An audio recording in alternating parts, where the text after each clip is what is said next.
Welcome to the presentation of a lecture from Gnostic Radio, a free public service from the Gnostic tradition of Samael Aun-Weor. Gnosis is the root wisdom of all the world's great religions.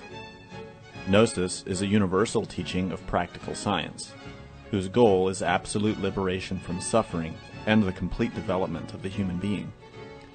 This lecture is one of many available by free download or podcast. The hundreds of hours of lectures range in topic and complexity in order to address the many needs of humanity. Each Saturday, Gnostic Radio broadcasts live. The live lecture is accompanied by an online chat, allowing listeners to read additional explanations related to the lecture and providing an opportunity to ask questions of the speaker. To learn how to participate or tune into our continuous web broadcast, visit our website for more information at gnosticradio.org. Gnostic Radio is made possible by the financial support of listeners like you. For more information or to make a donation, visit our website at gnosticradio.org. Now, with heartfelt wishes for the end of suffering for all creatures, we begin the lecture. May all beings be happy.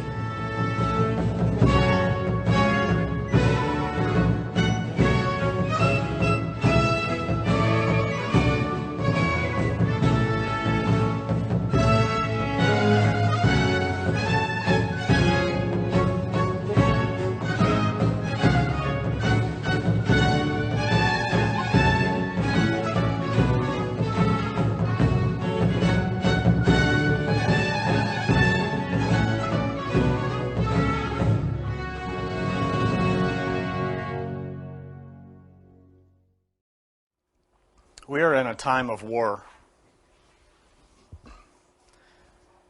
and I'm not talking about war physically as much, such as a war with soldiers on a battlefield with guns, tanks, and bombs.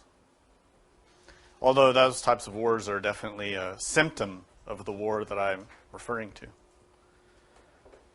The real war that we are engaged in is psychological and spiritual. And I'm not so much referring to that psychological and spiritual war that's being waged in our media, in our communities, in our cities, and our families. But the root of all the wars is the real war that's happening in our minds. That's happening inside of each of us as individuals, psychologically, spiritually.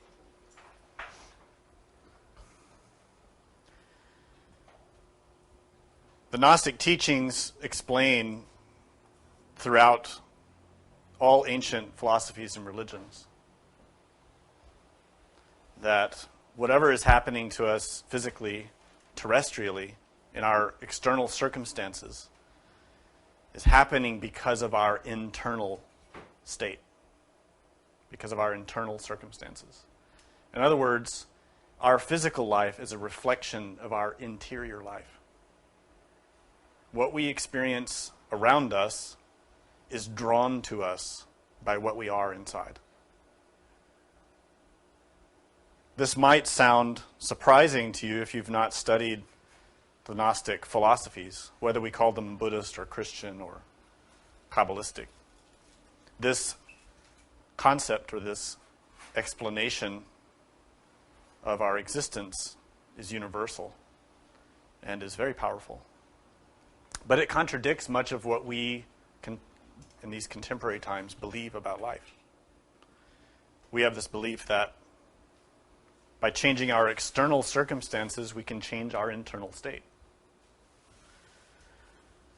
And in spite of all the evidence that is stacked against us, we persist in this mistaken belief. Always trying to achieve external goals, accomplishments, acquisitions, in order to find happiness inside. And we always fail. And we keep trying, and we always fail. And because of that, we're in a state of war. A war inside.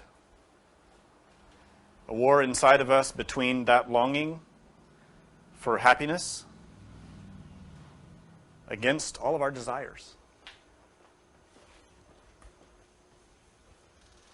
It is our desires and our mistaken notion of self-identity that causes this conflict. We have the mistaken notion in a mistaken sense of self. A sense of self that has been built on memories, traumas, concepts, beliefs, attachments, all kinds of theories.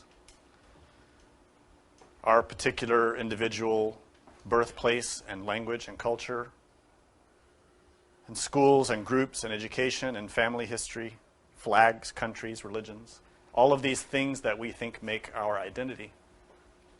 And in order to support that notion, we seek all kinds of external confirmations of it and supports for it. To be accepted by groups, to be admired and loved by others, to be envied. We love to feel envied. We love to feel feared. We love to intimidate others. We love to have what others don't. And we want what others have. And all of these desires stem from a central core inner conflict, which is this misunderstanding of the nature of reality, the misunderstanding of the nature of self. So we are in a state of war. The external wars that are waged on this planet, whether with guns or with media, whether with religious concepts or economic battles, all of these wars stem from the internal conflict that each of us has within. The conflict between our real being and the false one. Our real being, what we call our innermost, is at war with our ego.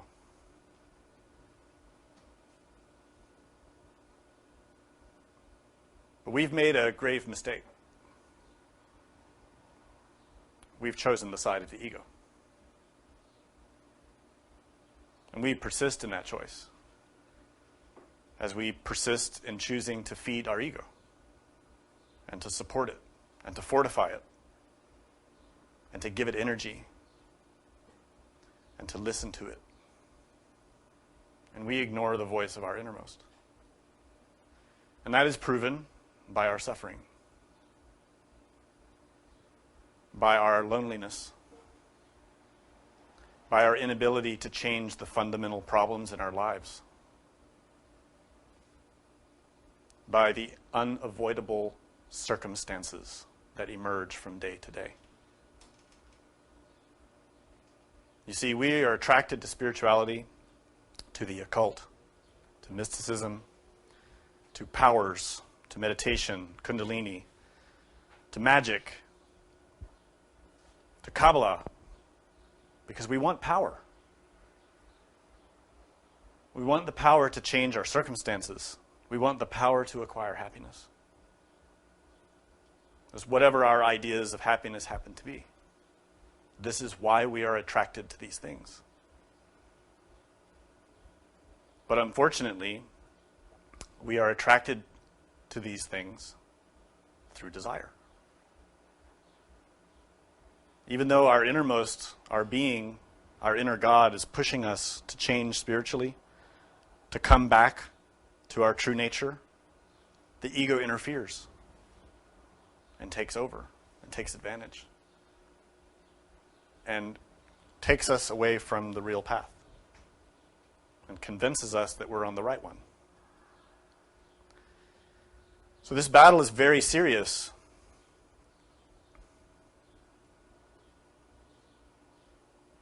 The collateral damage is happening everywhere in our world right now. The way that we're destroying our planet, the way that we are destroying each other, The way all of our countries are in a continual state of conflict. The way the people in power are taking advantage of the people who are not. All of that stems from this inner conflict that each of us has within. It is the ego who makes a mess of everything, because the ego is a mess. Our ego is a mess of conflicting desires. A huge aggregate of conflicting wills. Different desires that fight amongst each other to take control of us, of our machine. And in the midst of it all is our being, our innermost, who is attempting to guide us, to aid us, to help us, but we don't listen to that voice. We don't like what that voice has to say. When that voice advises us to cease and desist from a harmful action, to not criticize that other person, to not gossip, to not complain, to be patient, to be kind. Our ego says, oh no, I deserve to act, to criticize, to use my tongue, to get what I desire. And we listen to the desires. And so we end in conflict. And those conflicts spill out into our lives. And they affect our loved ones. They affect our coworkers. They affect our jobs. They affect our communities. And by simple mathematical analysis, we can see that is why the world is in the state that it's in.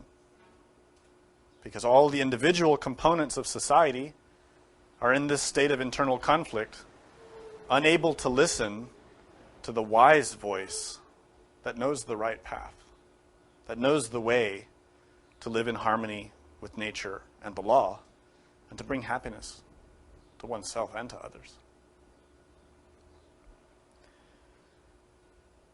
For several thousand years now, we've had a lot of advice given to us about how to avoid a worsening of this conflict. And this advice has come in many forms: religions, philosophies, sciences, arts. And occasionally we get enamored with them and we like them and we call them religions, or we call them ethics or philosophy or mystery schools.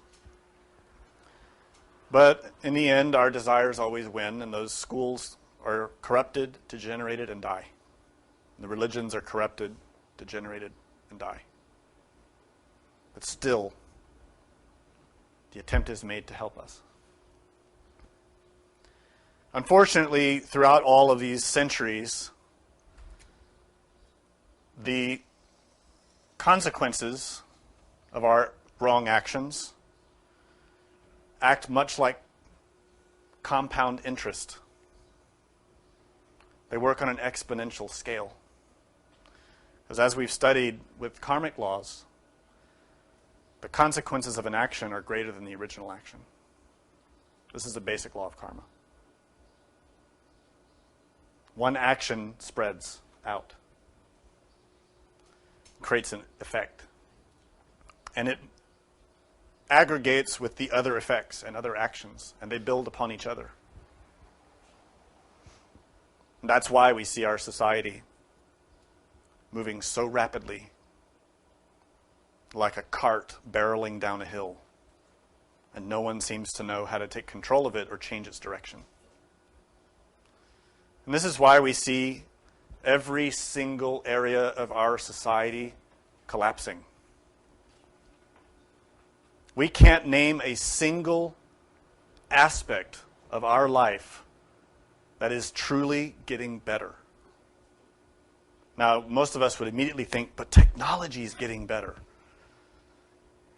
But you need to think through that and analyze it more carefully. Every technology comes at a price and always has consequences. There have been some benefits, we don't deny this. But at what price? At what cost? When the fax machine came out, everybody thought, this is going to make everything better. And then when FedEx came around, everybody thought, it's going to make everything better. And then when the internet came, everybody thought, it's going to make everything better. But every time, it only makes things more complicated and puts more of a burden on us to work more, to work harder, to work longer for less. Isn't it true? No one can deny that. And yet we're still mystified, hypnotized by technology.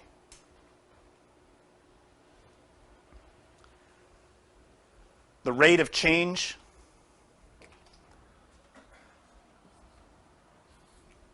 the speed and intensity of our problems are growing.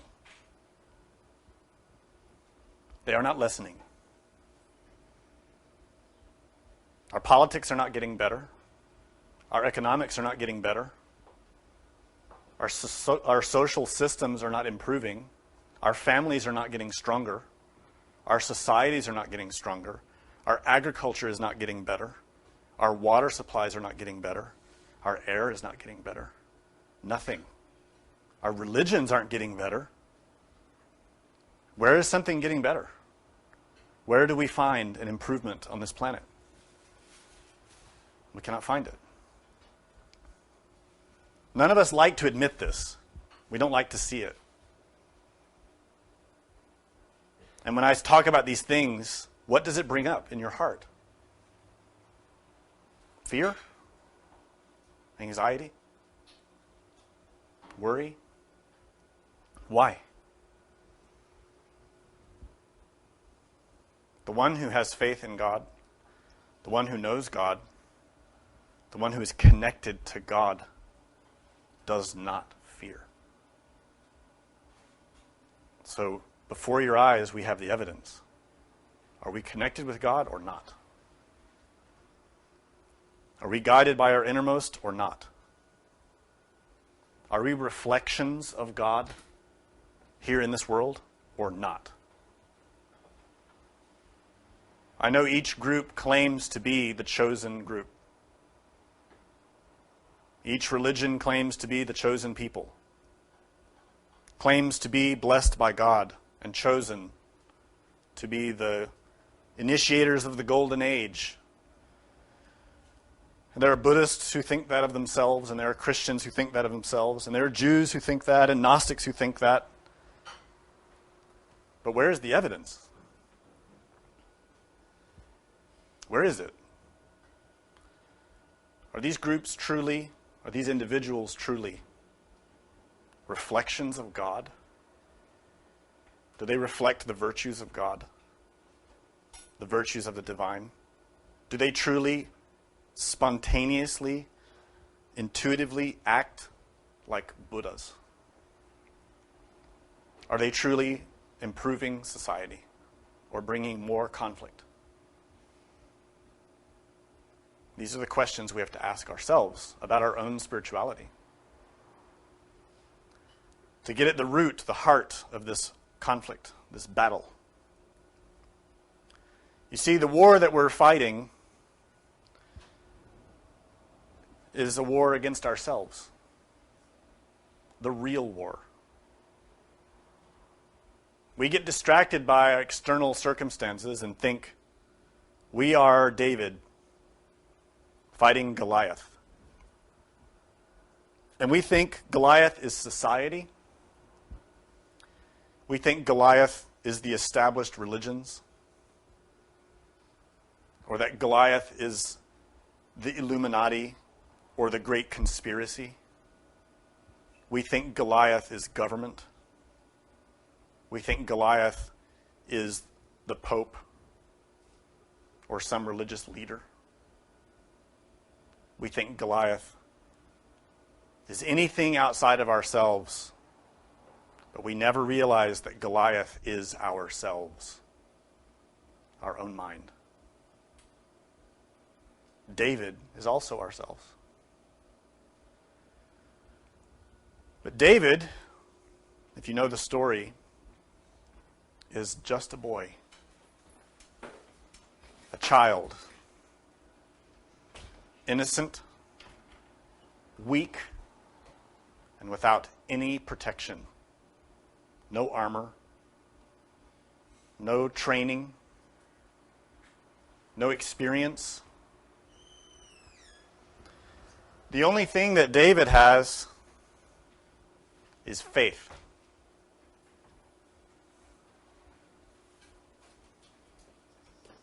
He has faith, and he has a sling, and a stone, and a staff.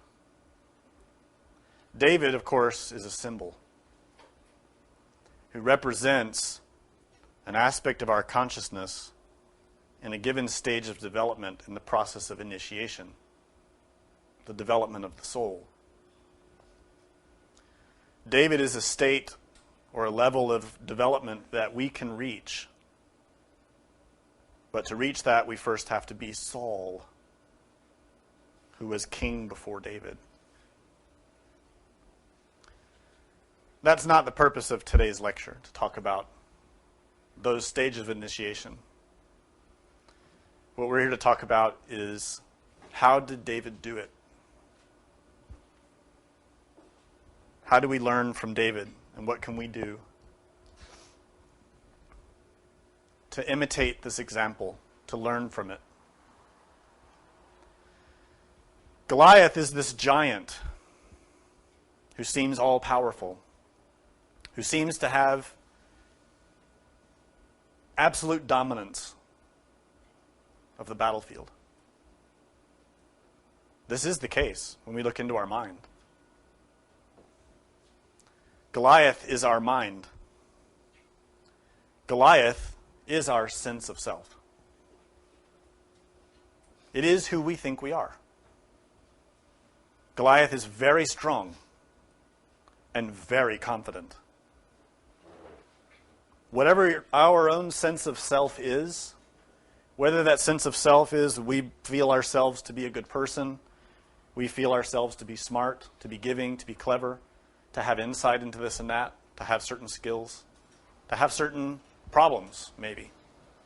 All of those aspects and characteristics of our inner sense of who we are, that is Goliath. But it has your name. It has your own name.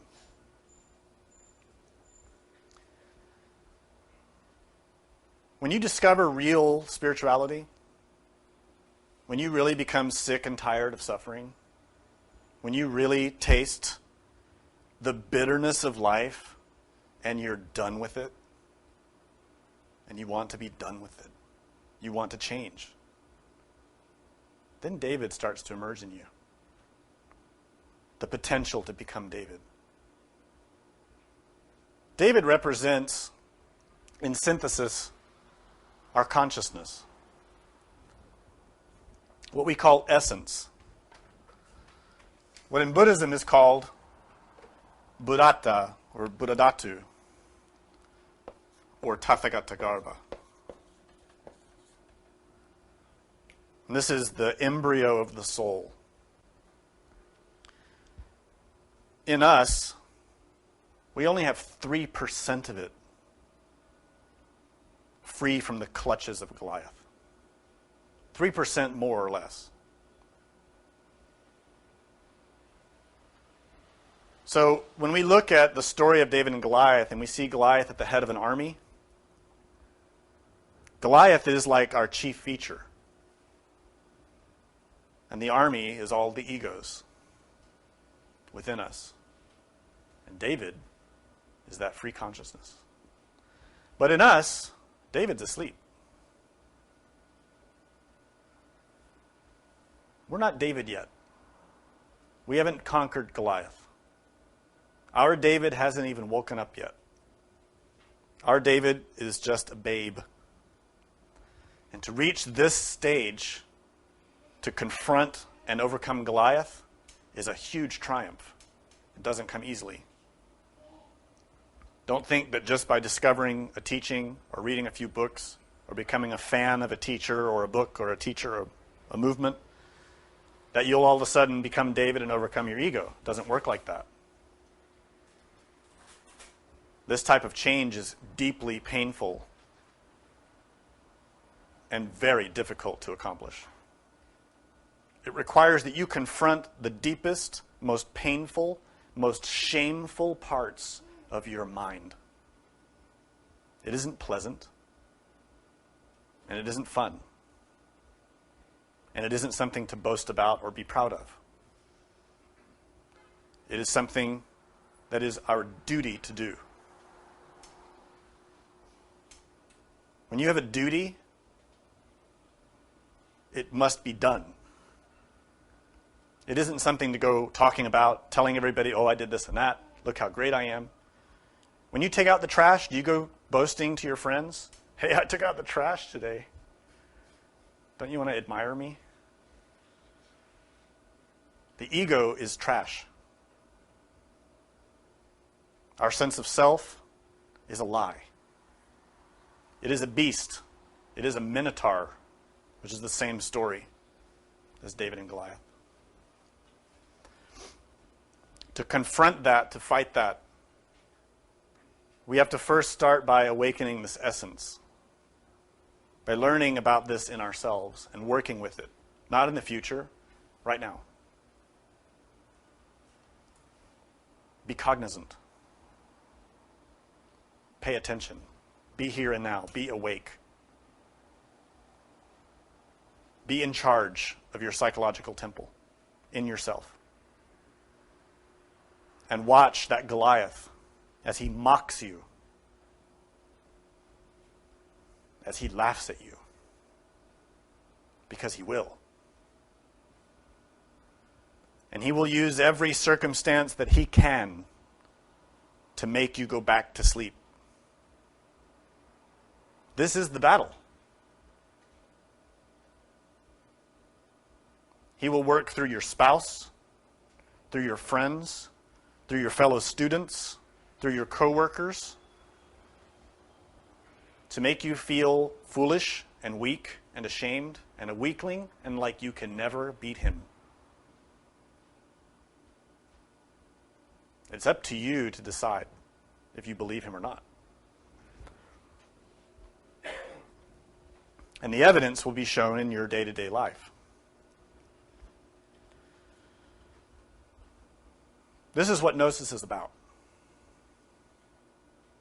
Gnosis is about awakening that essence, training it, so that one day you can become David. So that one day you will have the courage to step onto the battlefield of your own mind and to confront your own Goliath and to kill him. But don't think you're going to go charging out on the battlefield like Achilles or some great hero, that everyone will applaud you and cheer you on, and that you will look very heroic and beautiful and great. You won't. You're going to look like a fool. You're going to look like David, a weakling, without any protection, without any training, and everyone will mock you. Everyone in your mind, everyone in your environment. This is a universal truth, a cosmic truth. It's eternal. It's part of the path. So Gnosis is about training us for that. In that sense, we can easily summarize Gnosis, this ancient tradition, as a military training. It is. But not a military training with the body, to work in the external environment, to conquer others, to conquer other schools, to build a big movement or a big army. No. It is a training of your consciousness, to conquer your mind. It is very rigorous, and very few can take it. In ancient times, this training was given very slowly, with very gradual steps, over the course of lifetimes, not in one life. It was exceedingly rare for anyone to take all the trainings in one life. In most cases, people would take multiple existences to receive the full training.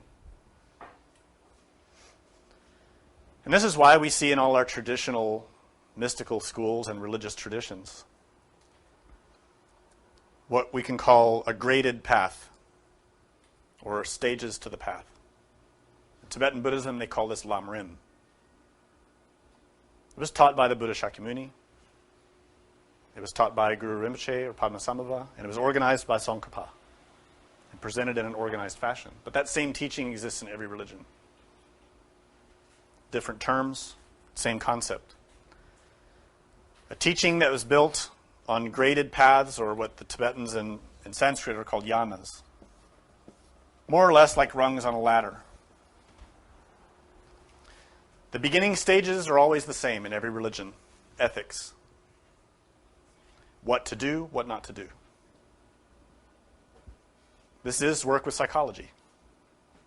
To work to change one's actions in one's mind, so that by being good in the mind, by acting correctly in your mind, then your external circumstances become a reflection of that. Gradually, over a long period of time, and as the student proved themselves, actualized the teachings, were living the teachings, they would be given higher and higher degrees of training, until eventually they were introduced to more rigorous tools. The highest levels of these tools are called Tantra. In the West, it was called alchemy. It is a system of transmutation. To transmute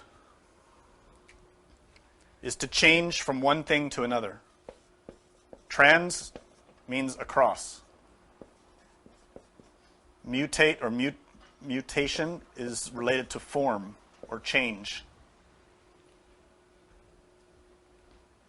So in synthesis, transmute or transmutation refers to changing one thing into another thing. That's alchemy, right? We all know alchemy was about changing lead into gold, but not physical lead. The lead of the ego. The lead in our psyche. That lead that holds us down in hell has to be radically changed. And that was why the beginning steps were always psychological. To begin working on that, to understand that concept, to begin doing it. And the main thing was to awaken the essence. To awaken consciousness. First and foremost, required. If someone was not able to do it, they weren't given more teachings. Because it would be harmful to them. People nowadays think, why are all the teachings secret? Why do they not give it to everybody? Because we are asleep, because we are animals, and because we are self-destructive. No parent will give their child a weapon when that child is immature.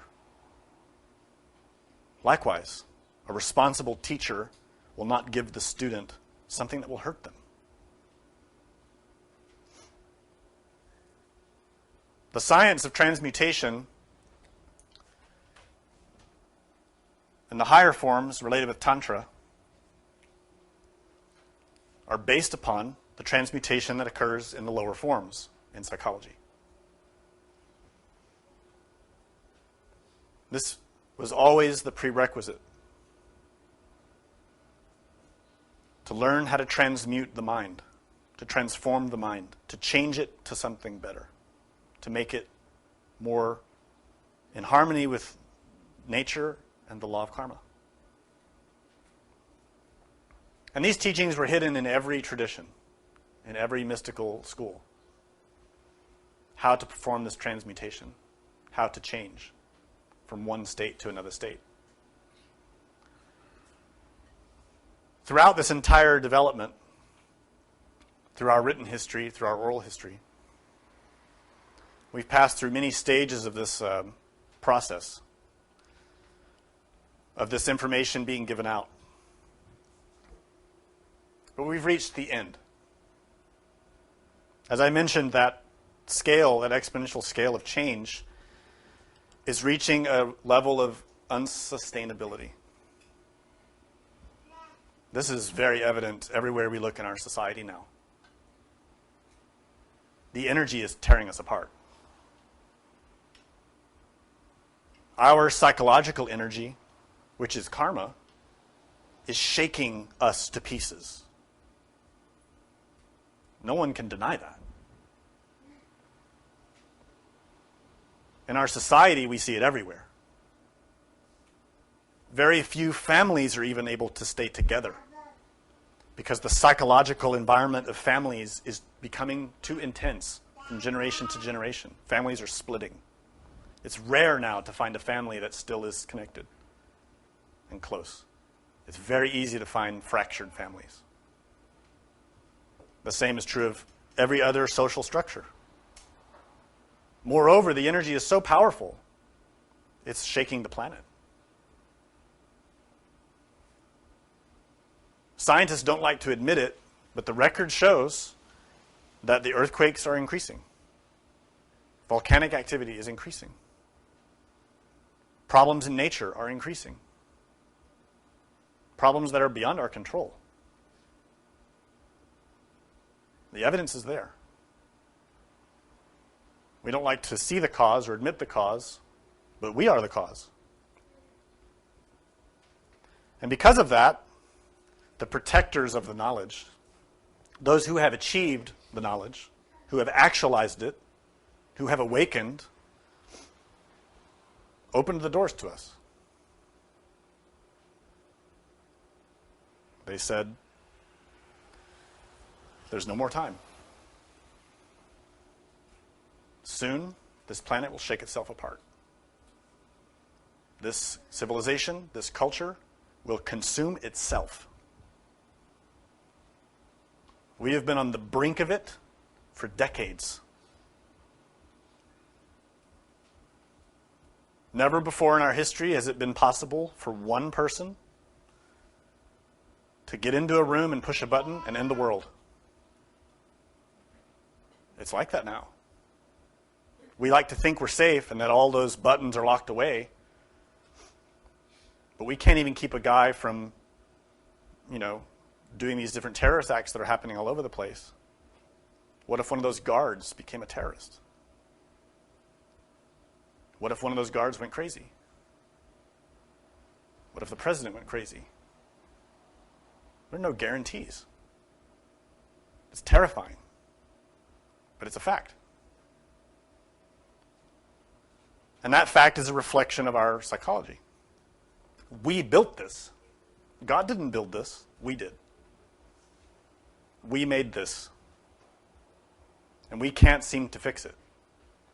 So the masters of the White Brotherhood, the White Lodge, the Gnostic Church, whatever name you want to put to the hierarchy of real human beings, said, okay, here it is. This is the teaching. This is the whole thing. If you want it, use it. If you want to change the situation, if you want to change yourself, now's your chance. Use it while you can. So for the last few decades, this knowledge has been percolating through humanity. And the one that's responsible for that is the one who bears responsibility for this age of development. You see, this humanity on this planet right now is the fifth race. We think we're the only one, but really we are the fifth. The four before us also went through their cycles. Being born, raising up, having a civilization for a long time, then decaying and going away, transmuting into something else. Previous to us was the Atlantean age. And previous to them was the Lemurian age. And previous to that was the Polar age. Or the Hyperborean age. And then previous to that was the Polar. So we are the fifth. We are the worst. This fifth race bears the name Aryan. Now some have taken that name and corrupted it. specifically some mistaken occultists in the last century, took that name Aryan and interpreted it to mean white people. It doesn't mean that. The word Aryan comes from Aries.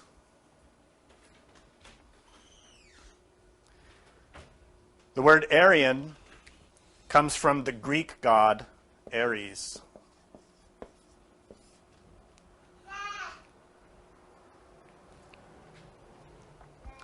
Ares is the name of a celestial force. A force that exists beyond any particular culture or religion. In other words, Ares is a Greek word, but the force Ares is not Greek. That same force is also known in the Hebrew tradition as Samael.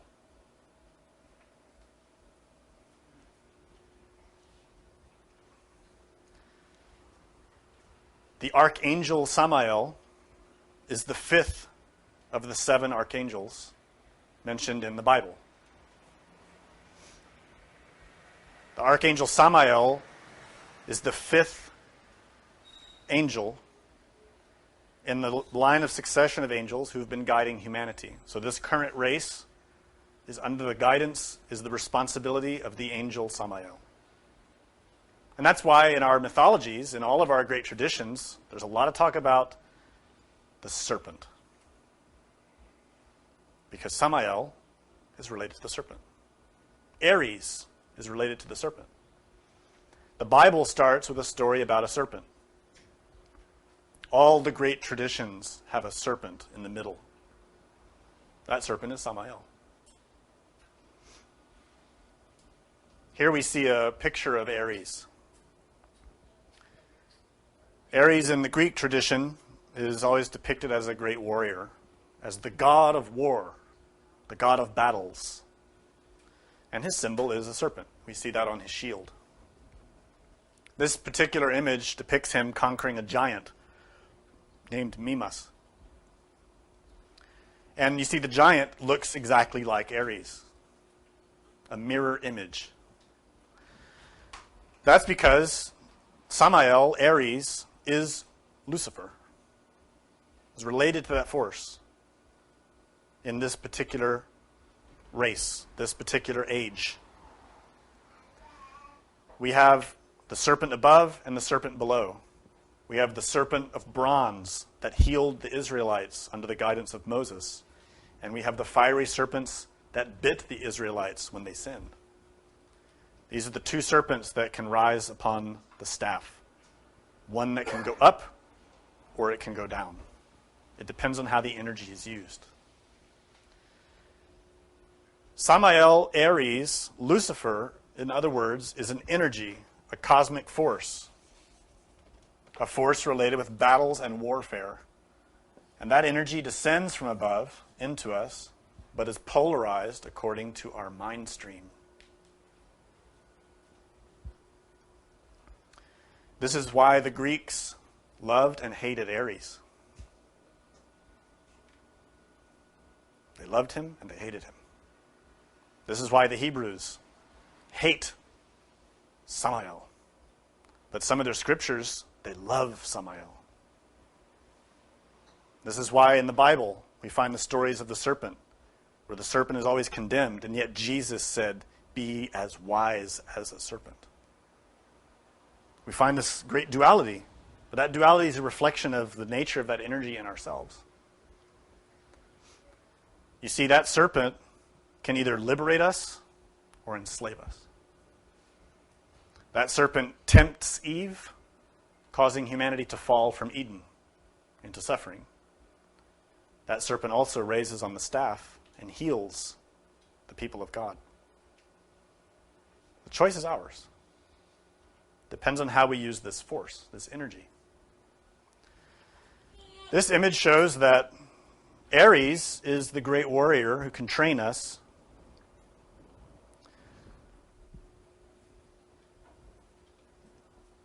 who can teach us how to conquer the ego. Ares is the 5th of the 7. Aries, Samael.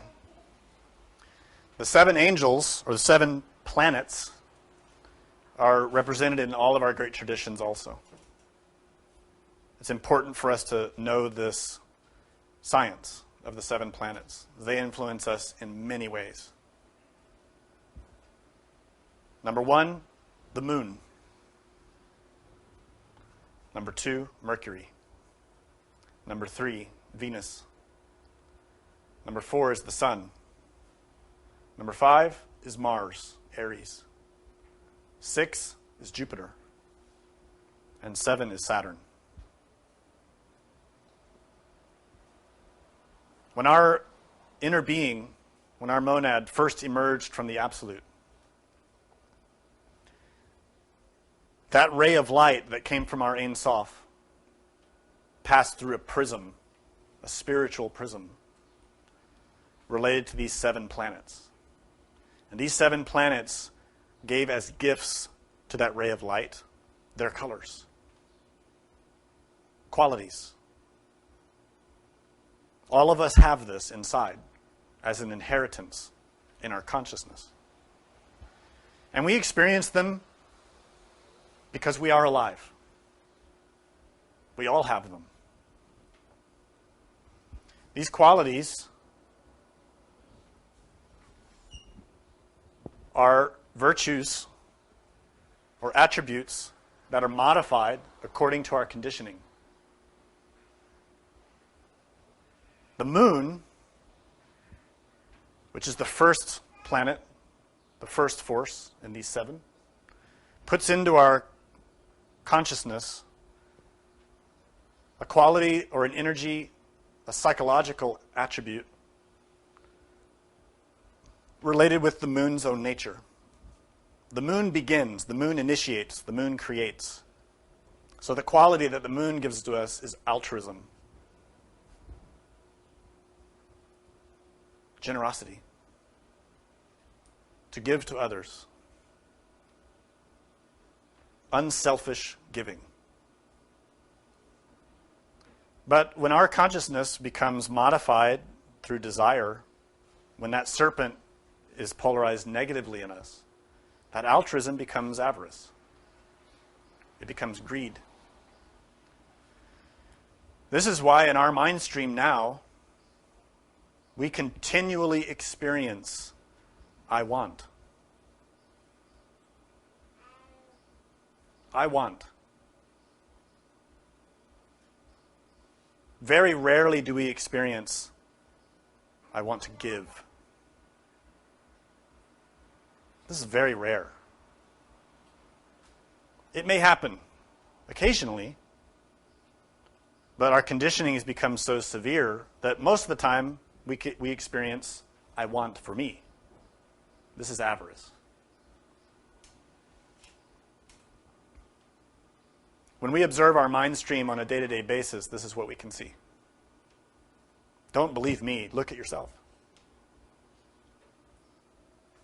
Start observing yourself. Don't fake it. Don't lie to yourself. Be honest. Watch your mind. And not in class when you're on your best behavior. Watch your mind at work. Watch your mind at home. Watch your mind when you're interacting with other people. And look for this quality. Mercury gives us a quality that we call diligence. Diligence is not merely physical activity. It is conscious activity.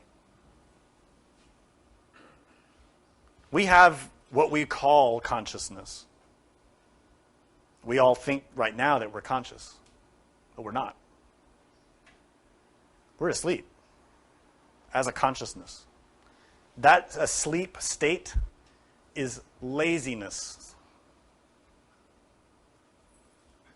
Physically, you could be very active. You could be amazing everyone that you can ride a bike and chew gum and write an email at the same time.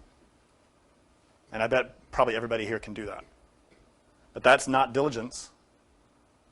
That's laziness. That's the ego. Ego can do that. Ego can do all kinds of stuff all at the same time. But our consciousness is asleep.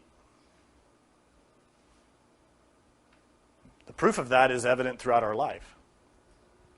We lack the connection with God. The consciousness is an extension of God. A diligent consciousness knows, has knowledge, real knowledge. That's gnosis.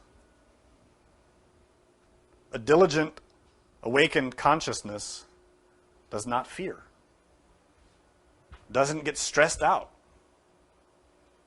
doesn't get tense.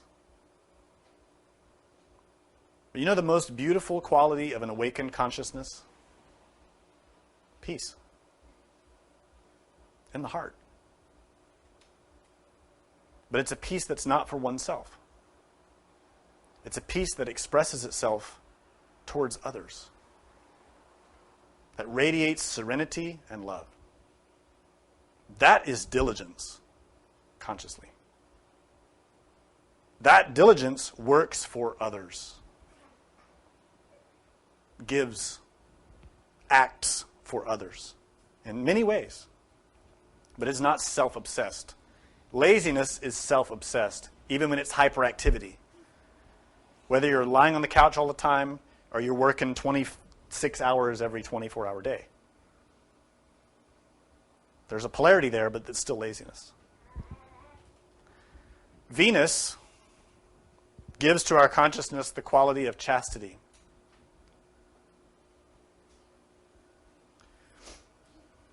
Chastity is sexual purity,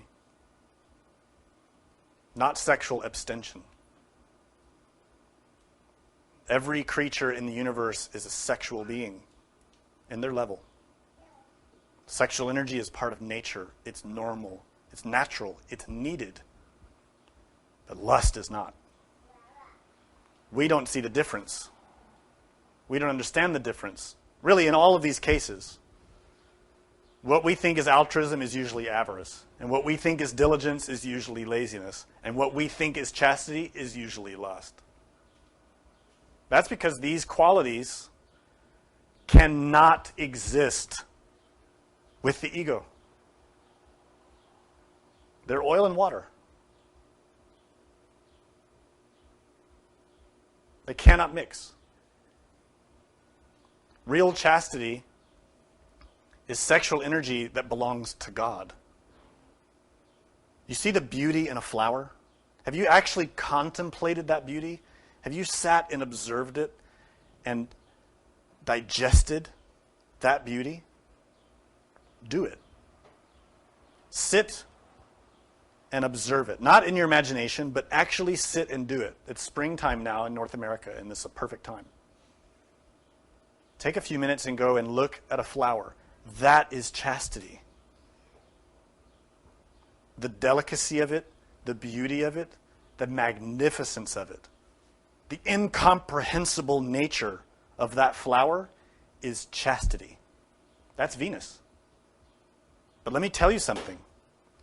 We as human organisms can blossom a flower of chastity that is 1 billion times more beautiful than any flower on this planet.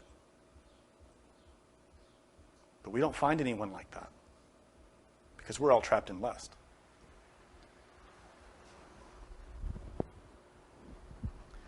The sun gives us the quality of faith and humility.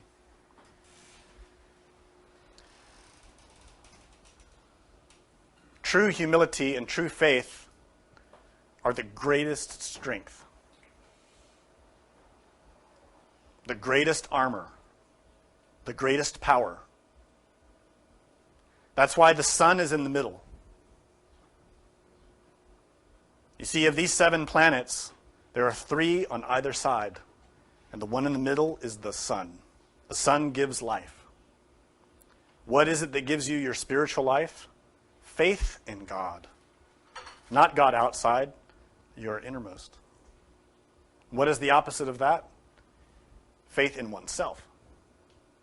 Pride. Skepticism. That's what we have. When we hear about Gnosis, we hear about God, we hear about transmutation and chastity, we hear about Tantra, what do we have? skepticism, pride, self-love. We don't believe in that stuff. We don't have any evidence. We don't believe in God. We don't have any evidence. We only trust our senses. We trust sensations. We don't trust faith, real faith. The fifth is Mars. As I mentioned, Mars is the planet or the god of war. So traditionally, we always think about Mars as Ares, the god of war who loves bloodshed and battle. But that's when that force is polarized negatively in mankind. When that force is polarized positively in mankind, Mars is the force of love. What is the opposite of war? It is love. War is not an expression of love. It is a condemnation of it. So Mars, Ares, gives to us cognizant, selfless love. True love, real love, is Martian. It is Aryan. Sixth is Jupiter, who bestows upon every soul the capacity to be happy for other people. This is also very rare for us to experience because usually when someone we know wins the lottery or they get something really good, we say, "Oh, congratulations, I'm so happy for you." But in our hearts we think, "Oh, I wish it was me." That isn't happiness for others. That's envy. And that's why the opposite of happiness for others is envy. Real happiness for others has no self in it. It is a form of love that wants to give. And that's why we see so rarely a manifestation of that in the world. But if you observe our society, if you look at our advertising and our commercialism and everything that functions in our society, you can see that all of it is rooted in envy. I want what they have. The vast majority of this planet feels that way towards America. That's why people hate America. Or they love America. They want to go to America for decades, centuries. I want what they have. And then the Americans and the North Americans want what the celebrities have and the Wall Street executives. No one is happy with what they have. Who among us is content? Truly content, truly with inner happiness for what we have. And then when we see someone else have something, that we're truly happy for them. We truly feel they really deserve that. I'm so glad they got that. I'm so happy for them. We don't. We have envy. Whoops.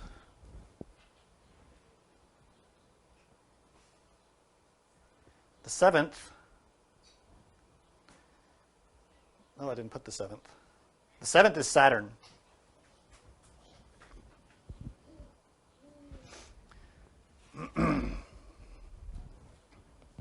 Saturn gives us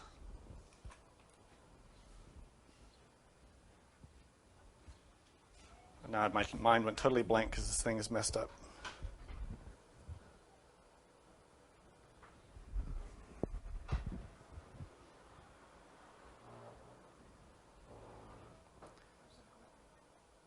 Yeah.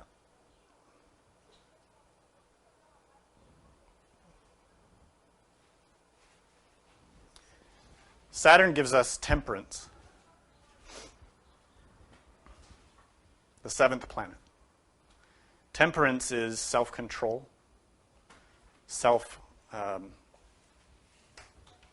moderation. And this is the ability to be restrained, to be efficient, to not waste, to not take too much, to use what is needed and take nothing more. But we rarely see that. What we tend to see in ourselves is gluttony, which has different forms. We like to buy everything we can get our hands on and fill our closets with stuff we don't need. We eat too much. We shop too much. So we buy too much and we spend too much. We waste a lot and we hoard a lot. That is gluttony. So these 7 planets put into our consciousness their qualities, and they form a kind of psychological equilibrium in the very highest levels of our being, in our spirit. Our spirit descends into matter and manifests a soul, which is us, the essence. And that soul enters into matter and takes up bodies and begins to act and acquires consequences. And those 7 virtues become conditioned by the consequences of our actions. Where we should have acted with temperance, we acted with gluttony. And that quality becomes conditioned into gluttony. It becomes ego. And where we should have acted with love, we acted instead with resentment and anger. That quality from Mars becomes conditioned and polarized into anger. That's why we have wars. And that quality of happiness for others becomes conditioned into envy, into the desire to have what others have. And that's why we have strife. We have starvation. We have theft, stealing, lying. And that quality of gluttony is just the conditioning of that quality of temperance. And the quality of laziness is the conditioning of that quality of diligence. So in all of the different qualities that we can observe in ourselves on a daily basis, they are reflections of what should be superior qualities. This is the key. This is the clue. If you want to change, transmute your mind. When you catch in yourself that desire of lust, that wants to be fed, that wants to take in the sensations of looking at that other person or thinking about that person and imagining the lust or pursuing that lust, remember God, faith, and transform that energy. It's not easy to do. We can learn it by being trained by that great instructor of this age, who is Mars. But you see, Mars has a partner. When you look into the ancient mythology, you find that Ares is always chasing Aphrodite. If you've studied Greek mythology, you've heard these stories. That Ares loves Venus. Mars and Venus. And we've all heard the pop psychology about men are from Mars and women are from Venus and all that. And there's truth in that. But what's more true is that we have both aspects in our mind. We have both the Martian aspect and the Venusian aspect in our mind. When we work with them together, we can find the way to solve our problem. Mars brings us this quality, the ability to wage war. Mars is a fighter, a warrior, who gives to us a martial spirit. The ability to become a great warrior, a fighter, spiritually. We need that. But that ability has to be tempered with Venus.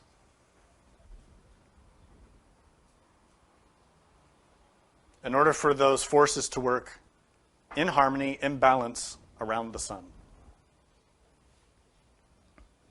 What we see in these 7 planets then is a great alchemical mystery that's very beautiful and very long hidden. A relationship between these planets and how they function in our psyche, and the key that they give us to transform our life. You see, Saturn, the last planet, is the planet of death. Old man time, they say. Whereas the moon, the first, is the one that brings conception and is born anew. So we see at the beginning, the moon is the beginning of life, and the end, Saturn, is the end of life. But through the process of transmutation, all that is old in us, all that is dying and decaying in us, our ego, has to die. And through that transmutation, we bring the moon. New birth, new life. This is not a theory. This is something that happens in your psyche through the process of alchemy. Furthermore, Jupiter represents our innermost being, our inner Buddha, the king, the warrior, King Arthur in our consciousness, who through alchemy, through transmutation, become transformed into Mercury. And Mercury is the great secret of alchemy. Mercury is that substance which allows alchemy to be possible. It is that which empowers transmutation. That Mercury is the force in our sexual organs that becomes modified by our will and either rises or falls in accordance with our actions. Mars, the warrior who loves bloodshed, when he is negatively conditioned and creates war and conflict and problems such as we all have, both inside and outside, through the magical process of alchemy, becomes transformed into the planet of love, into Venus, and is balanced and harmonized. And in the center of it all is the sun. The planet that balances and that creates harmony in the law. And that truth is evidenced here in these ancient images of Ares riding in his chariot, drawn by 4 horses. One of them is not shown in this picture, but there are 4 horses. Ares with his wife Aphrodite by his side. This is Mars and Venus. And that little creature riding on the horse is Eros, sex. Here we have it represented in the Greek mysteries, the Gnostic key. It's a key that has to be implemented not only in our relationships, but inside of our psyche. In this image, we see the gods waging war against the giants. The gods represent those cosmic forces that descend from above into our psyche, that will fight on our behalf against the giants, which is our ego, our karma. But we have to do our part. We have to have faith in God. We have to know how to receive that training. So what happens is Ares teaches us how to fight.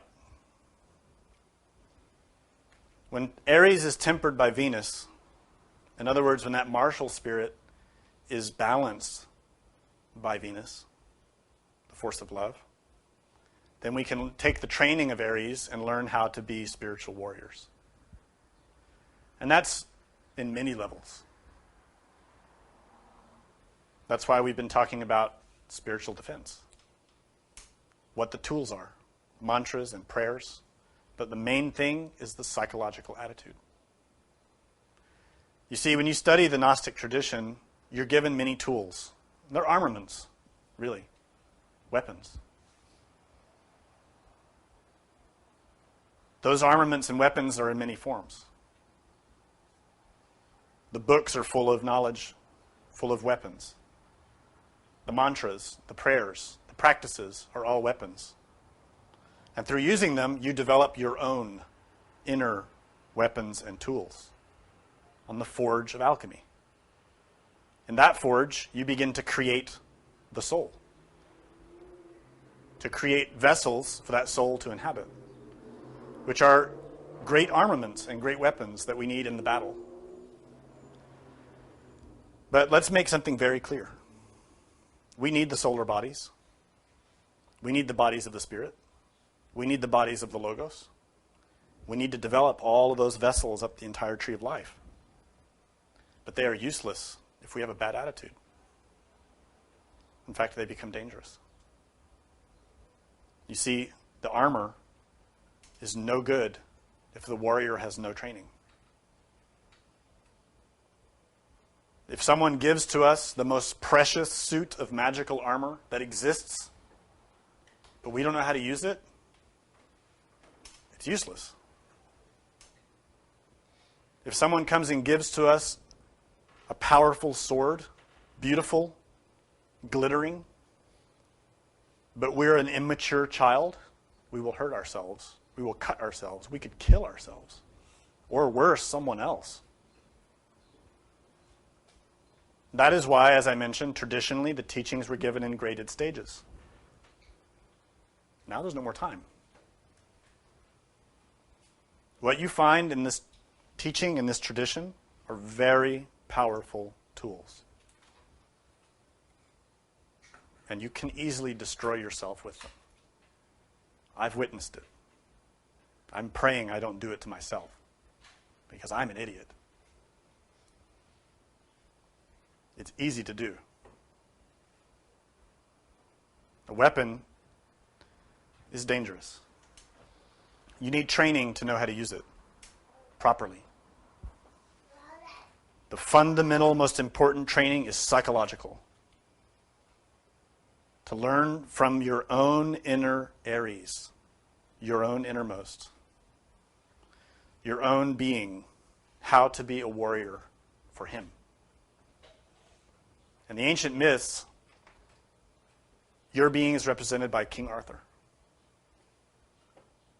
And your human soul is represented by Lancelot, the knight. And your consciousness, Deborah, is represented by Guinevere. And you as a human soul have to learn to fight on the battlefield against the dragon, against the evil knights, against all those forces that are in your own mind for the glory of your maiden and your king. That's the battle we have to wage. So that training is to learn how to transmute those 7 vices into virtues. It is a psychological warfare. Very difficult. The training that we have to undergo is rigorous and takes a long process. If you think it's easy to overcome anger and make it into love, you need to face reality. If you think it's easy to overcome lust and transform it into chastity, you need to sit down and think this through more thoroughly. It is not easy. It's not something you can do part-time. If you think that you can do 10 minutes of meditation a day or an hour a week and maybe read a couple of articles or go to a school every once in a while or go meditate every once in a while, that you'll get somewhere, you won't. I promise you. To accomplish this requires everything you have. No matter what it is that you try to withhold, to keep for yourself, to say, well, I'll give everything in my life over to my spiritual practice. I'll do it with everything. I'll put everything into myself into it, except watching movies. I really want to be able to watch movies. Or you say, well, everything in my life, I'll do it spiritually except in the bedroom. Or you think, everything in my life I'll give to God, and I'll be spiritual and mindful except when I go to work, except when I'm trying to make money. Then I just have to concentrate on that. I'm sorry, but you're lying to yourself. You're condemning yourself.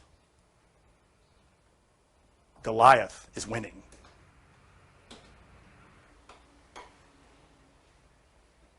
So the first thing that the warrior has to do is to find those weaknesses.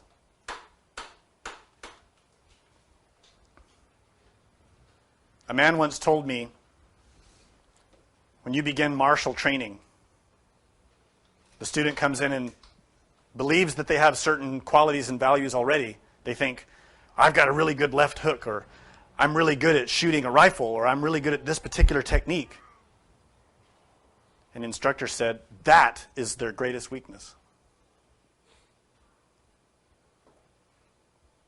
A true warrior has to have every skill equal. If you train in martial arts, for example, and you come in thinking, I'm going to become an expert at kicking, a good teacher will never let you kick. They will force you to learn punches and to learn evasion, learn other tools, because they want you to develop those parts of you that you've always ignored. And you'll find the same in the Gnostic tradition. A good teacher will push you to develop the things that you don't want to deal with, because those are the places where you're most vulnerable. But you have to train yourself now. You have to listen to God. Only your innermost knows you inside and out. The trainer he sends you is Lucifer, a reflection of Samael Ares in your mind stream. Lucifer is also called Mephistopheles. He is the one who comes and says to God, I see your devotee Job loves you very much when everything in his life is good, but will he love you so much if I take everything away from him? Will he still be faithful? And God says, test him. Let's find out. But don't touch his body. Take everything else, but leave his body alone. So Lucifer does that to us. Lucifer comes and says, oh yeah, you think you're a big shot Gnostic? Well, what if I make your computer not work today? Are you really so spiritual that you're going to maintain your serenity when you can't get your email? No, we lose our minds over stupid things. Are you really going to be so serene when I keep you from that meal for an extra hour or two and you can't eat and you get really mad? Or when I give you this problem with your spouse where they accuse you of this and that? Or your friends, when they accuse you of this and that, or they all think, oh, he's doing something really bad. He's left the path. Will you maintain your serenity and your faith in God?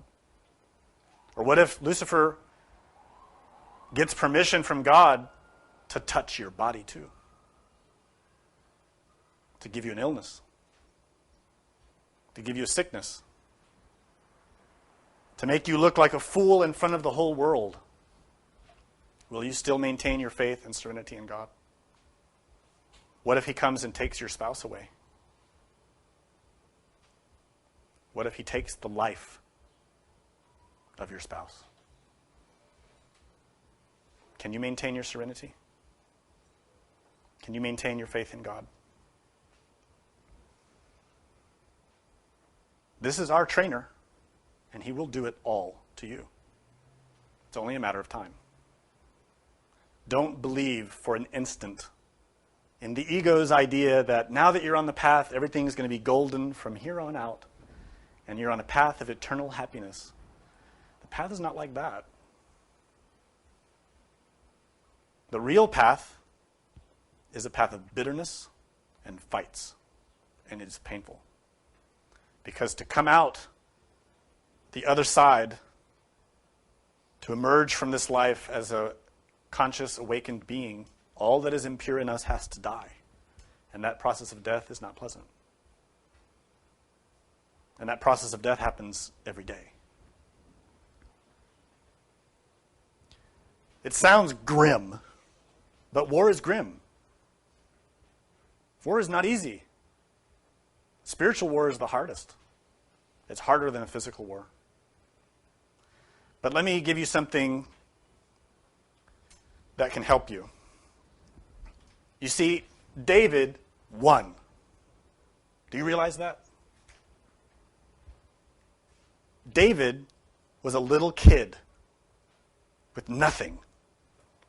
And he stepped onto that battlefield and faced the greatest warrior of his age, a giant who was totally armored and had a lifetime of killing.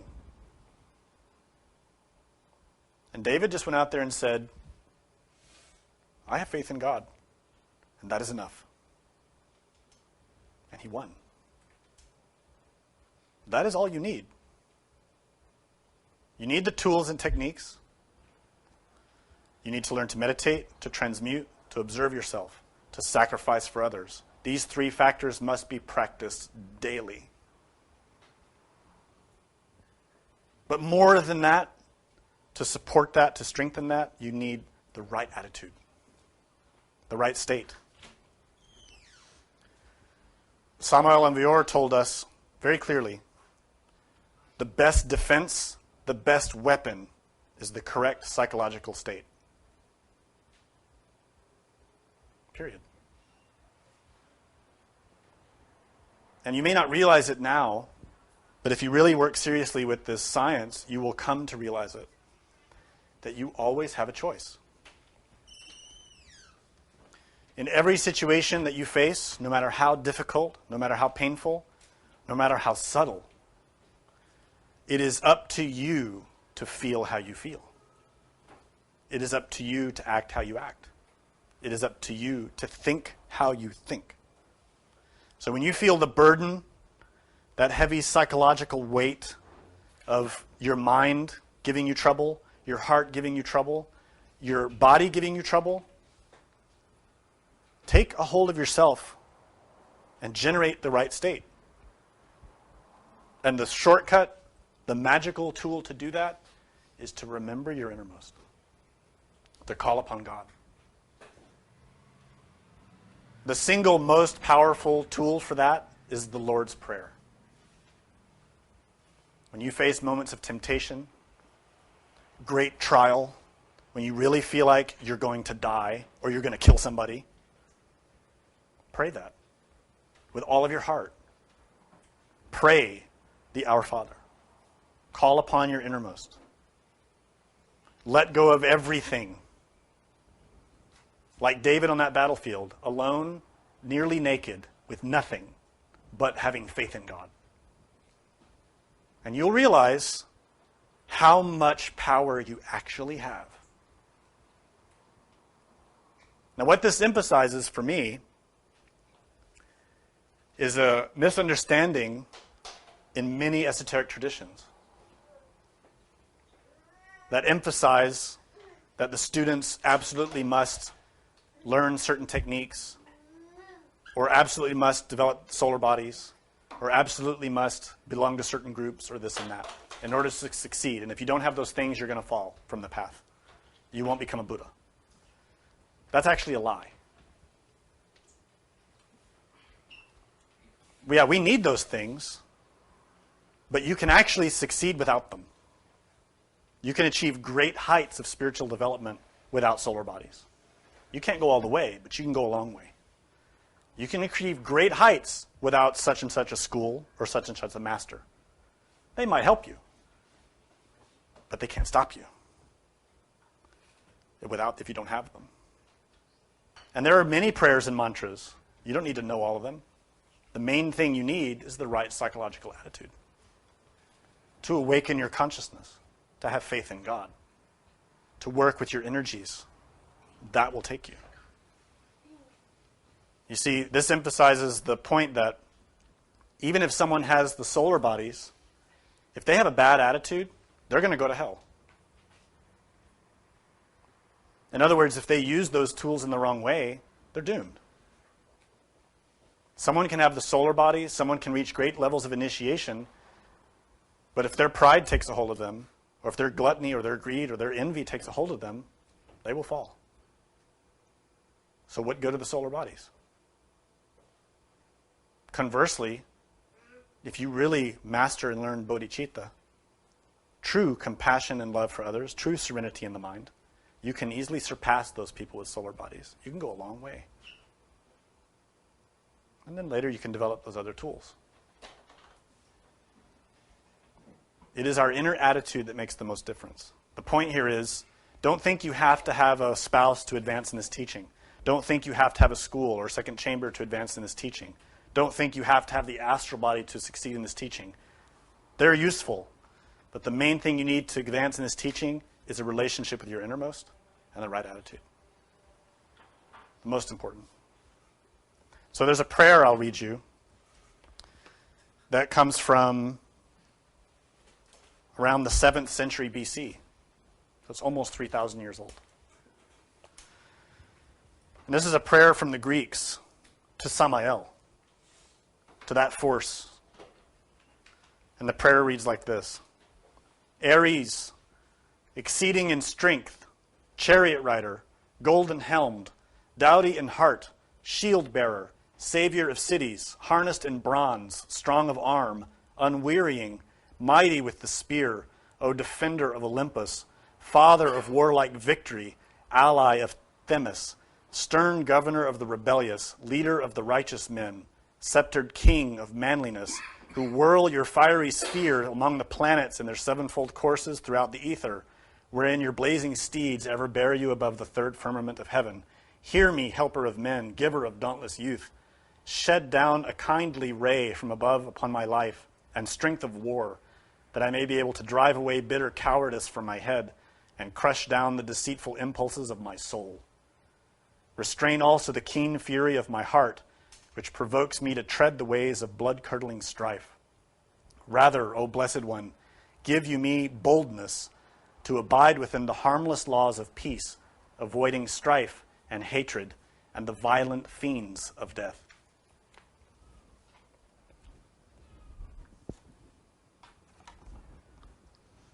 So you see in that prayer how beautiful it is and how it illustrates everything in this lecture.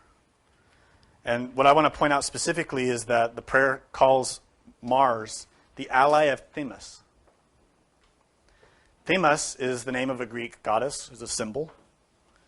Themis is Ma'at of the Egyptians, who is the goddess of justice, the law, karma. And Ares is the father of Nike, victory. So Ares, as you also can see in this, is the Greeks are praying, please give me the ability to not be warlike. Right? To be serene. To be a champion of love. That is really the Gnostic goal. Be warned that working with this force is very powerful, very effective. These forces are inside of your own psyche, and they can render great changes in your life if you work with them in an effective way. But if you stay asleep and you call upon these forces of Samael and begin to work with these forces of Samael, you will bring more anger and hate. Simple. This is why we can see in the Gnostic movements, different names, the spreading of anger and hate. Because they take those forces and they don't work with them in the positive way. Those forces polarize negatively because of the ego. And we see a spreading of anger and hate, of warfare, of fighting. Really, it's absurd to see fighting among religions. It is absurd. And there's only one person to blame, and that is us. So to change that, we have to change ourselves. Anyhow, the main thing I wanted to talk about was this, that how to defend ourselves spiritually begins inside of our mind. And the training we need, we can receive inside of our mind. To look and observe ourselves from day to day and learn how to change. So I'll give you a challenge. A friend of mine told me a great idea. And I love this, so I'm going to share it with you and hope that you'll use it. For the next week, don't complain.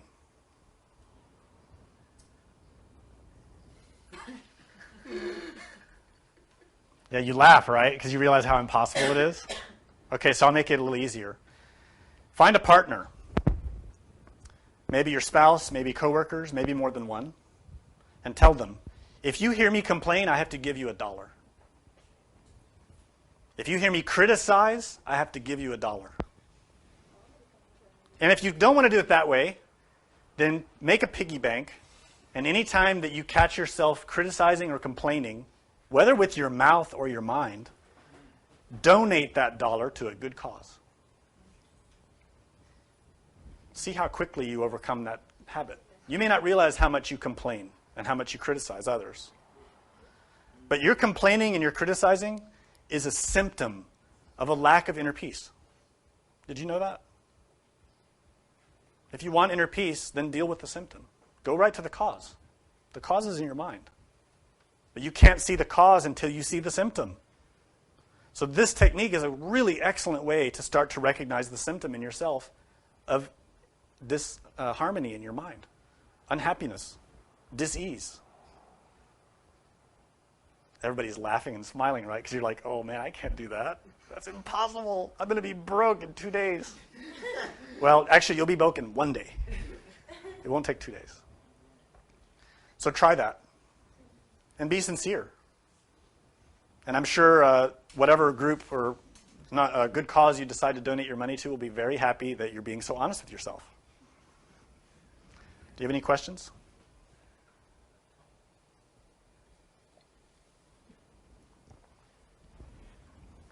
We know that each of these planets are related with one of the days of the week. Is there practical exercise that we can all use to make it practical, like Monday work in altruism or whatever it is, or maybe that's not the right way to do it? Well, the influence of the planets is a continual influence. It affects us on many levels. Psychologically, those influences are with us all the time. And everything that we do, everything we see in our mind stream is related with planetary influences. When you feel resentment or hate, that's Mars. When you feel, lust, that's Venus, but polarized negative. Additionally, the days of the week are related with the planets, and there are additional influences there, and also the hours of the day. But I think that can get too complicated, and I think that at this stage it's better to work inside and try to look for the things inside of ourselves rather than trying to impose an external practice over it. Does that make sense? Because then you can become distracted by, what is today really, and what is the planet? And I think it's better just to keep looking. You can do that. And in the astrology books by Samael and also that new poster, that information is there. And it can guide you, right? But I think it's better to keep focused. In the back? Yeah, we have two questions back here. How much influence does the inner Goliath have to influence other people and people's actions? Does this work through others' ignorance, ego, unconsciousness, in a collective network like Carl Jung's collective unconsciousness? The question is, how much influence does our inner Goliath have over, how much influence does it have over others? And is the collective whole of all those inner Goliaths make up that collective unconscious of Jung? Yes, it's the same thing. Our inner Goliath makes up the vast majority of what we think of as ourselves. And we're constantly interacting with other people. So what is it in us that's interacting with others? It's our Goliath. This is rather obvious. But what we don't realize is that that huge percentage of our consciousness that's trapped in ego is active all the time, but without our awareness. That's scary. I've heard students say that when they come to study Gnosis and they hear some of the concepts that it scares them. And they get scared. Well, I'm scared to get out of my body. Or I'm scared to meditate. And that astonishes me. I understand that because I felt that too. But it astonishes me because my answer to that is, it's more scary not to know. Isn't it? If you're in a room and you know there's something bad in the closet, like when you were a kid, you knew there was a monster in the closet, but you didn't know what it was, but it scared you, right? Terrified. You couldn't sleep. Or under the bed. Mine was under the bed. I actually had both, under the bed and in the closet. So I was too scared to do anything. But when I was brave enough to go and look, I saw there was nothing there. The fear went away. That fear was self-generated. Your fear of meditation, your fear of getting out of your body is self-generated.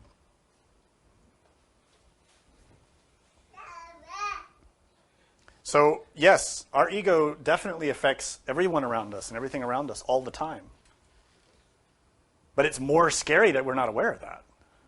That's a scary idea, right? That, oh yeah, our ego is affecting other things, we don't see it. But it's even more scary that we don't see it. Another question back there? For somebody who is new on the path, do we still have time to make a real change in our lives? Do we still have time if we're new in this work? Absolutely. These teachings come from our most ancient roots, and they're being given to us out of compassion because we do have a chance. You know, you don't give medicine, you don't give treatment to someone who's just about to die. You let them die, right? We're getting medicine, we're getting treatment, we're getting the medicine to cure our ills because there is a chance for us. But it's not a medicine that we can just lie back on the bed and wait. It doesn't work like that. This medicine requires our participation. Very rigorous, demanding, very powerful work that we have to do. If we do it, we have hope. And that's what drives us to keep teaching. That's what drives all the teachers who are teaching to teach. That's what drove Samael Aun Weor to type his book so much that he couldn't use his fingers anymore at the end of his life. He ruined his fingers from typing. Out of compassion for us, because he knew there was a chance for us. And this is why there are so many advocates who are fighting on our behalf. Because there is a chance. That is why your being is working on your behalf. If you're hearing these lectures, if you have access to this teaching, it's because you have a chance. And the ones that don't have access are lost. It sounds harsh, but it's evidential. It's clear. We have a chance. There is hope. But that hope is inside. It's said that if you take a step towards God, he'll take 1,000 steps towards you. It's absolutely true. So let's make those steps. Any other questions? Yeah, you talked about, this might be a loaded question, but with the lifetimes, and sort of psychologically, and then the last one was sexual magic. Now, I don't know if that's, how do we know, since we're trying to do this in one lifetime, how do we know when we're ready for this sexual magic? It's a great question. Yeah, I talked about how over the course of the ages, the teachings were broken up into levels that we would enter into according to our own abilities. And that the last thing we would learn would be the transmutation, sexual magic. So now there's no more time to wait. That's why we're given the whole teaching as a whole, right?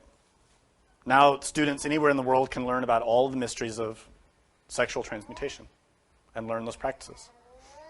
But how do you know you're ready? You are. Simple as that. Some say humanity's not prepared.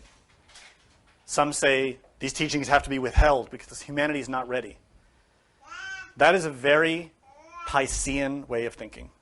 That way of thinking belongs to the past age, which is ended. In the Piscean era, humanity was not prepared. But the Piscean era was the time within which humanity was being prepared. That time has ended. Humanity is ready.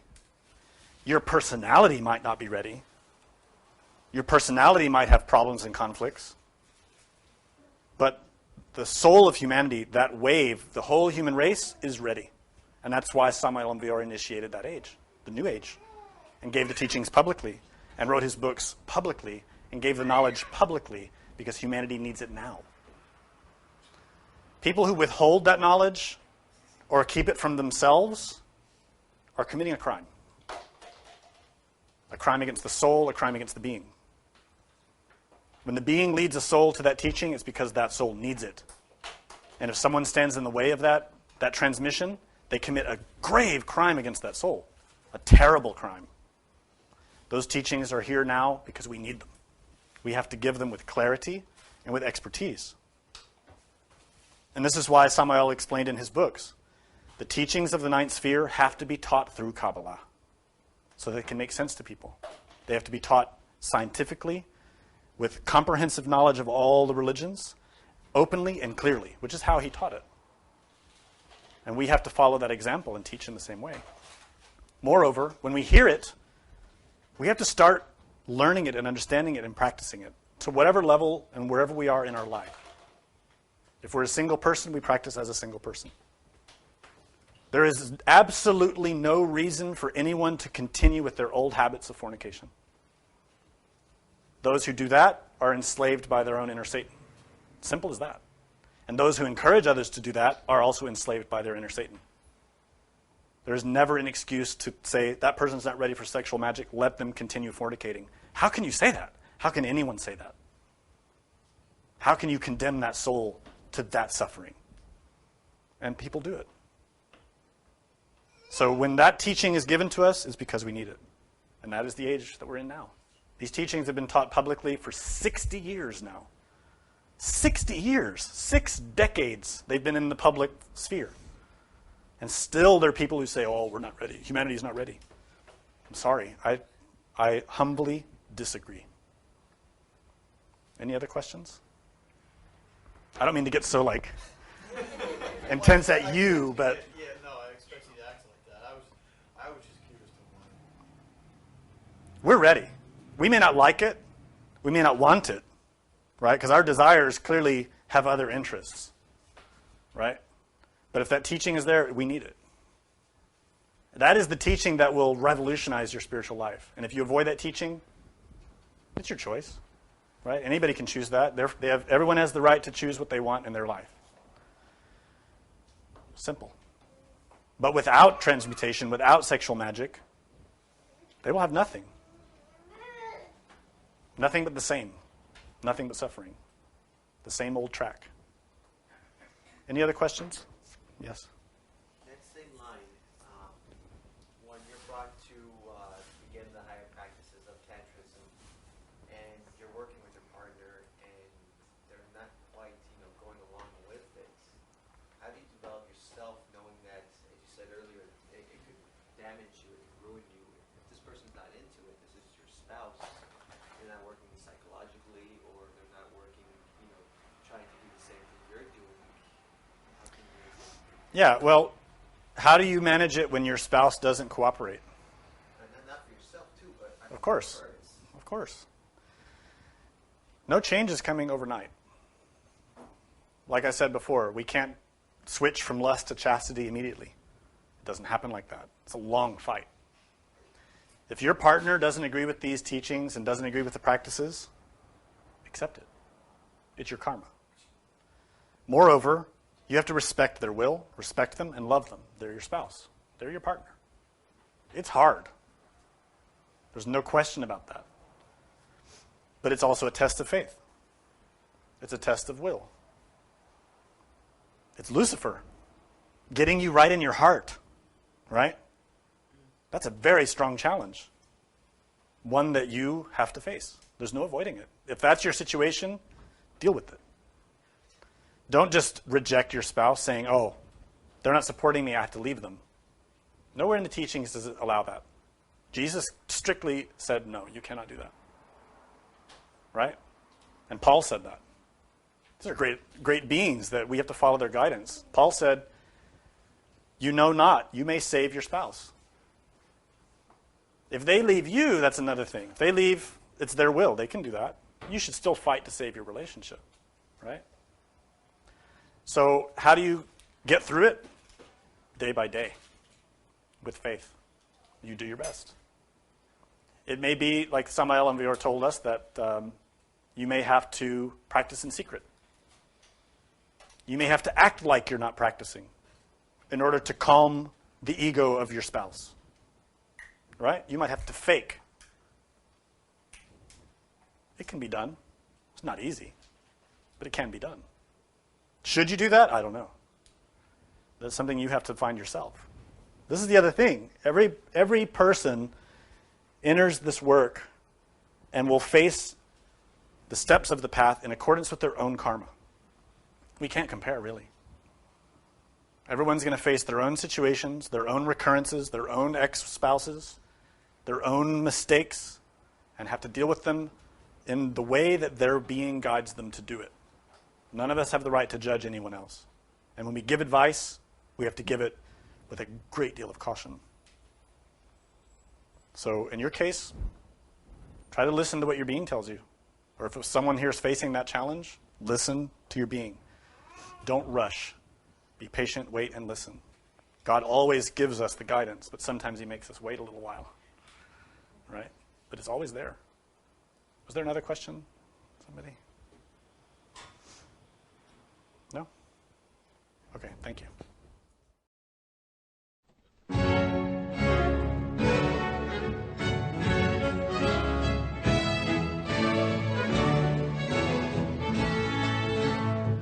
The presentation of this lecture was made possible by donations from listeners like you. Help Gnostic Radio to help others. Make a donation by visiting gnosticradio.org. For questions and deeper understanding of this lecture, we invite you to explore the wide variety of resources available on our websites. Thank you for your support. May all beings be happy.